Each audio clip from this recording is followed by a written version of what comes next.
அப்ப வேலைக்கு போனா கூட நிறைய இடத்துல வேலை தேடணும். பொருளாதாரத்தை ஈட்டுறதுல நிறைய கஷ்டப்படுவான்.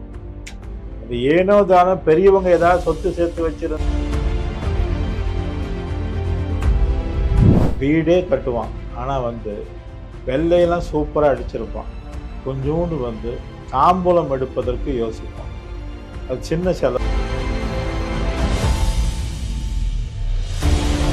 நல்ல ஜாதகத்துல இந்த கட்டத்துக்கு இந்த கட்டம் சேருதா, அது அம்சத்துக்கு இந்த அம்சம் எப்படி இருக்குது.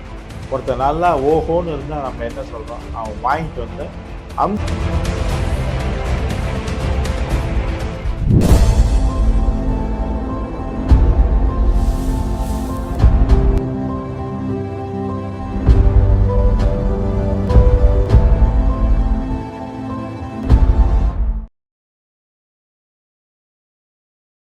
ஸ்ரீ வாராகி டிவி யூடியூப் நேயர்களுக்கு வணக்கம். இப்ப நம்ம பார்க்க போறது திருமண பொருத்தம், திருமணம் நடக்கிறது, திருமண தோல்வி எதனால் ஏற்படுகிறது அப்படின்னு நம்ம பார்க்க போறோம். இப்ப பொதுவா ஒரு ஜாதகத்துல 7 12ஆம் வீட்டுல மறைஞ்சிடுச்சு அப்படின்னு சொன்னா அங்க திருமண வாழ்க்கை அவ்வளவு இருக்காது அப்படின்னு நம்ம சொல்லலாம். ஏன்னு கேட்டா, மறைந்த கிரகம் லக்னாதிபதிக்கு மறைந்த கிரகம் ஒருபோதும் அந்த ஜாதகனுக்கு மன நிறைவை தராது அப்படின்னு சொல்லலாம். அதுக்கு அடுத்த கட்டம் பார்த்தீங்கன்னா, 2 கிரகம் 12இல் மறைந்தால் என்ன நடக்கும்னு பார்த்தீங்கன்னா, குடும்ப வாழ்க்கை அமைவதில் சிக்கல். நிறைய பொண்ணு தேடணும். அப்ப வேலைக்கு போனா கூட நிறைய இடத்துல வேலை தேடணும். பொருளாதாரத்தை ஈட்டுறதுல நிறைய கஷ்டப்படுவான்.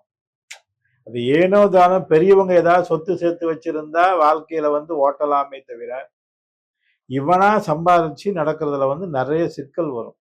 அப்ப என்னன்னா, கல்யாணம் ஆயிடுச்சுன்னா மனைவியினுடைய பெயர்ல நாம் ஒரு தொழில் தொடங்குறது அல்லது வேலை வாய்ப்புகளை மனைவியின் பெயரால் உருவாக்குவது, இதெல்லாம் என்னன்னு கேட்டீங்கன்னா அந்த ஜாதகனுக்கு நல்ல முன்னேற்றத்தை கொடுக்கும் அப்படின்னு நம்ம சொல்லலாம். பொதுவா 2ஆம் வீட்டிலேயே லக்னாதிபதியே உக்காந்துட்டார் அப்படின்னு சொன்னா இந்த ஜாதகனை பொறுத்த வரைக்கும் பொதுவா நம்மளால முடியும் முடியும் முடியும் அப்படின்னு நினைச்சுக்கிட்டு அவன் விட்டுடுவான். உதாரணத்துக்கு என்னன்னு கேட்டீங்கன்னா, துலா லக்னத்துக்கு 8 சுக்கிரன் லக்னத்துக்கு 2ல உட்கார்ந்தார் அப்படின்னா, குடும்பம் அமைஞ்சிட்டாலுமே கூட 1 லட்ச ரூபாய் ஒரு நாளைக்கு வருமானம் வந்தாலும் 1.25 லட்ச ரூபாயா செலவாகும். அப்ப குடும்பத்துல ஒரு நெருடல். இப்ப எங்கேயாவது போய் பேசுறான் அப்படின்னு சொன்னா முன்னுக்கு பிறனாக பேசுவான்.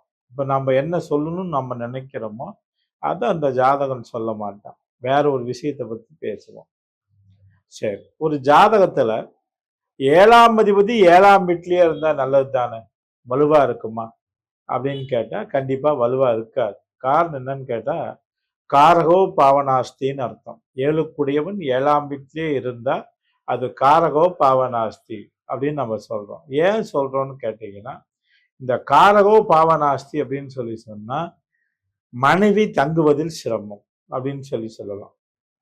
ஒரு கல்யாணம், 2 கல்யாணம், 3 கல்யாணம், 4 கல்யாணம் வரைக்கும் கூட பண்ணியிருக்காங்க. இந்த 7ஆம் அதிபதி 7ஆம் வீட்டுல இருந்தா. இப்ப ஜாதகம் பார்க்கக்கூடிய ஜோசியர்கள் அதை தெளிவா சொல்ல மாட்டாங்க. பொருத்தம் இருக்குது, ஒரு ஜாதகம் கொண்டுட்டு போனோம்னா பொருத்தம் இருக்குதுன்னு சொல்லி போட்டு கொடுத்துருவாங்க. நீங்க என்ன பண்ணணும்னு கேட்டீங்கன்னா, ஜாதக நீதியாக இந்த ஜாதகத்துக்கு இந்த ஜாதகம் பொருந்துமா அப்படின்னு பார்க்கணும். அப்படி பொருந்தும் அப்படின்னு சொன்னா அந்த ஜாதகத்தை நம்ம இணைக்கலாம். இப்ப பொதுவா பார்த்தீங்கன்னா, இந்த காரகோ பாவனாஸ்தின்னு சொல்லியிருக்கிறேன். 2 கிரகம் லக்னத்துக்கு 12ல மறைஞ்சா என்ன ஆகுன்னு சொல்லியிருக்கிறேன். அப்ப இப்ப உங்களுக்கு வாழ்க்கையை அமைக்கலாம். அந்த கிரகத்துக்கு உண்டான முறையான தோஷ பரிகாரம் செய்துவிட்டு நீங்க அந்த கல்யாணம் பண்ணீங்கன்னா அந்த வாழ்க்கை அந்த ஜாதகனுக்கோ அந்த ஜாதகத்துக்கு உண்டான பெண்ணுக்கோ வாழ்க்கை கடைசி வரைக்கும் நல்லா இருக்கும். இல்லைன்னு சொன்னா வாழ்க்கை அவ்வளவு சிறப்பு இருக்காது.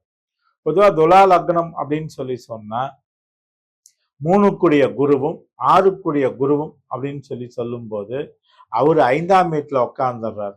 அப்படிங்கும்போது காரியங்கள் வெற்றி அடையும். ஆனா குழந்தை பாக்கியம் கொஞ்சம் குறையும். இதுவே கேதுவும் அங்க உட்கார்ந்தார் அப்படின்னு சொன்னா கும்பராசியில இந்த கும்பராசியில உட்காரும்போது உங்களுக்கு பார்த்தீங்கன்னா சற்று நெருடல், கஷ்டம் இதெல்லாம் வரும். குழந்தை பாக்கியம் தங்குவது அப்படின்னு சொல்லி பார்த்தீங்கன்னா அது கொஞ்சம் கஷ்டம்.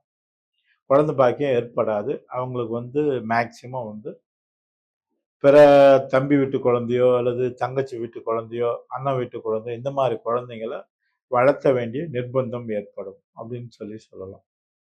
பொதுவா வந்து பார்த்தீங்கன்னா, இந்த 5ஆம் அதிபதின்னு சொல்லக்கூடிய சனி 6ஆம் வீட்ல இருக்கிறார்.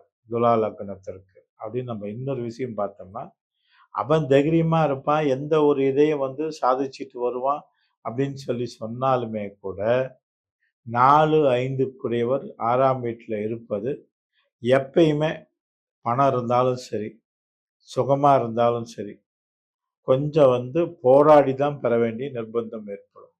அதுவே அம்சத்துல வந்து சர்வதோஷம் இருந்துருச்சுன்னு சொன்னா, இவனுடைய முன்னோர்கள் வந்து ஒரு தாரத்துக்கு இல்லாம 2 தாரம், 3 தாரம் கட்டியிருப்பாங்க. அப்படி 2 தாரம், 3 தாரம் கட்டுனதுனால, அந்த தோஷமாகப்பட்டது இவன் வாழ்க்கையில ஒரு திருப்தியான வாழ்க்கைய குடுக்கவே குடுக்காது. இவனுக்கு லவ் பண்ணா கூட செட் ஆகாது. பேசலாம், போலாம், வரலாம். இதெல்லாம் நடக்கும். ஹோட்டலுக்கு போலாம், சாப்பிடலாம். ஆனால், இவனுக்கு இணையான ஒரு துணை கிடைப்பதில் அதிக கஷ்டம். அப்ப அந்த மாரி இருக்கும்போது, இதற்கான மூலிகைகளும் சில மூலிகைகள் இருக்குது. அந்த மூலிகைகள நம்ம வாங்கி, அத வந்து அரைச்சு ஆயிலாக்கி, எந்த தெய்வமோ அந்த தெய்வத்துக்கு நம்ம விளக்கு போட்டு, ஒரு பொங்கல் வச்சு பூஜை செஞ்சோம்னா, இந்த தோஷமாகப்பட்டது விலகும். சில மூலிகைலாம் விலை அதிகம். கொஞ்சம் விலை கூடுதலா தான் இருக்கும்.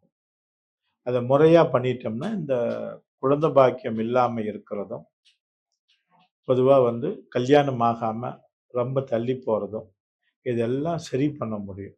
ஒவ்வொருத்தர் பார்த்தீங்கன்னா 5 வருஷம், 6 வருஷம் கூட பொண்ணு பார்ப்பாங்க. அது மாப்பிள்ளை பார்ப்பாங்க. செட்டே ஆகாது. ஏன் செட் ஆகல? இப்ப எவ்வளோ இடங்கள் போகுது, எவ்வளோ இடங்கள் வருது. ஏன் செட் ஆக மாட்டேங்குது அப்படின்னா, இவங்களுடைய முக அட்ராக்ஷன் வந்து அவங்களுக்கு பிடிக்காம போலாம். இல்ல அந்த பையனுடைய அட்ராக்ஷன் இந்த பொண்ணுக்கு பிடிக்காம போகலாம். இந்த அதாவது முக கவர்ச்சி அப்படின்னு நம்ம சொல்றோம். இந்த முக கவர்ச்சி எங்க இருந்து வரும்னு பார்த்தீங்கன்னா, இந்த 7ஆம் அதிபதியின் மூலமாக வரக்கூடியது. அதுதான் ஈடுபாடோட இப்ப வந்து பார்த்தீங்கன்னா, ஒவ்வொருத்தரும் வந்து நெடுநாள் கடைசி வரைக்கும் இணை பிரியாம வாழ்றாங்க அப்படின்னு சொன்னா, அந்த 7ஆம் அதிபதி பாதிக்காமல், 7ஆம் அதிபதி நல்ல ஸ்தானங்களில், 7ஆம் அதிபதி நல்ல வீட்ல உட்கார்றது, நல்ல கிரகத்தோட சேர்றது, இந்த மாரிலாம் இருந்ததுன்னா, அந்த வாழ்க்கை கடைசி வரைக்கும் நீடிக்கும். அப்படி இல்லைனாலும் அதற்கான முறையான நம்ம பரிகாரம் பண்ணி நம்ம திருமணம் செஞ்சோம்னா, சிறப்பா இருக்கும். அதாவது என்னன்னு கேட்டீங்கன்னா, வீடே கட்டுவான். ஆனா வந்து வெள்ளையெல்லாம் சூப்பரா அடிச்சிருப்பான். கொஞ்சூண்டு வந்து தாம்பூலம் எடுப்பதற்கு யோசிப்பான். அது சின்ன செலவு தான். அத பண்ணலாம் அப்படின்னு சொன்னா, வீடு வந்து லட்சுமி கடாட்சமாக இருக்கும். சில பேர் அதெல்லாம் பண்ண மாட்டான். அப்படியே உள்ள புகுந்துருவான். அப்படி உள்ள புகுந்துருவான் என்னான்னு கேட்டீங்கன்னா, அப்புறம் அந்த வீட்டுக்கான தோஷத்தின் காரணமாக வந்து சில கஷ்டங்கள். சிலர்லாம் பார்த்தீங்கன்னா, வீடு வாங்குவாங்க. ஒரு 50,00,000 இல்ல ரூ. 1,00,00,000 போட்டு வீடு வந்து கடனோ, உடனோ போட்டு வாங்கிடுவாங்க. ஆனா, அந்த வீடு வந்து இந்த கடன் சுமை அதிகமாகி கடைசியா அந்த வீட்ட வித்துட்டு, சில பேர் வந்து ஊர விட்டு போயிடுறாங்க. சில பேர் வந்து கொஞ்சம் சிரமத்துக்கு ஆளாயிடுறாங்க. அதனால நம்ம ஒரு வீடு கட்டுறதா இருந்தா கூட, நம்ம பார்த்து நிதானமா நம்மளுடைய தசாபுத்திக்கு சரி வருமா? அப்படின்னு சொல்லி பார்த்து கட்டணும். இப்ப சிலர் பார்த்தீங்கன்னா, வீடு கட்டும்போதே மரணம் அடைஞ்சிருவாங்க. வீடு கட்டி நல்லா ஒரு ஃபுல் சைஸ் வரும். நல்லா வாழக்கூடிய அளவுக்கு சிறப்பா அமையும். ஆனா வந்து, அந்த வீட்ல போய் இவன் குடி போக முடியாது. அப்ப நமக்கு அந்த வீடு கட்டி குடி போக முடியாது அப்படின்னு சொன்னா, அந்த வீட்ட வந்து நம்ம பேர்ல வாங்கக்கூடாது அந்த இடத்த. மனைவி பேர்லயோ, பையன் பேர்லயோ, பொண்ணு பேர்லயோ வாங்கிட்டோம்னு சொன்னா, அவங்க வீடு கட்டுறாங்க. அதனால நமக்கு எந்த விதமான குறைபாடும் வராது. நம்ம வந்து கடைசி வரைக்கும் அந்த வீட்ல சுகமா வாழலாம். அதற்கான வாய்ப்பு சிறப்பா இருக்கும். இல்லைன்னா கேட்டீங்கன்னா, பல பேத்துக்கு அந்த மாரி தான் அமைஞ்சிருது.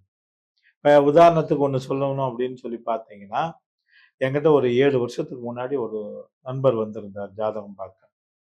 பார்த்துட்டு இந்த மாரி பொருத்தம் பார்க்கணுங்க அப்படின்னாரு. "அப்படிங்களா?" அப்படின்னு. ஆமான்னாரு. குடுத்த உடனே நமக்கு தெரியும். நம்ம ஜாதகத்த வாங்கும்போதே, இந்த ஜாதகம் சேராது. அதாவது ஜாதகத்துக்கு ஜாதகம் பொருத்தி பார்க்கணுமே தவிர, சும்மா 10 பொருத்தம் பார்க்கறதுன்னா, அந்த சின்ன பசங்க. நீங்களே கூட 1 நிமிடத்தில் பொருத்தம் பார்க்கலாம்னு புக்க வாங்கி பார்த்துட்டு போலாம். அதுக்கு வந்து ஒரு ஜோசியர் தேவையில்ல. நல்ல ஜாதகத்துல இந்த கட்டத்துக்கு இந்த கட்டம் சேருதா? அதே அம்சத்துக்கும் இந்த அம்சம் எப்படி இருக்குது? ஒருத்தன் நல்லா ஓஹோன்னு இருந்தா நம்ம என்ன சொல்றோம்? அவன் வாங்கிட்டு வந்த அம்சம் அப்படிடா அப்படின்னு நம்ம சொல்றோம் இல்லையா? அந்த மாரி இந்த கட்டத்துக்கு இந்த கட்டம் நல்லா இருந்து ராசி கட்டம் சிறப்பா அமைஞ்சு, இணைஞ்சு, அதே மாரி அம்ச கட்டம் இணையா இணைஞ்சிருச்சுன்னு சொல்லி சொன்னா, அவங்க லைஃப் நல்லா இருக்கும். அந்த நண்பர் கொண்டாந்து குடுக்கும்போது அந்த கட்டமே அமையல. அதனால வேணாங்க, வேற ஜாதகம் கொண்டாங்க அப்படின்னு நம்ம சொல்லும்போது, அந்த நண்பர் சொன்னாரு. அவரு ஒரு தமிழ்நாட்டுல ஒரு உயர் பதவியில இருந்து ரிட்டயர் ஆனவர். அவர் சொல்றாரு, "இல்லைங்க கல்யாணம்லாம் ஆயிடுச்சு." சரிங்க அப்ப போயிட்டு வாங்கன்னேன். இல்லைங்க இந்த மாரி அந்த பொண்ணு ஊருக்கு போயிட்டு டைவர்ஸ் நோட்டீஸ் அனுப்பிட்டா.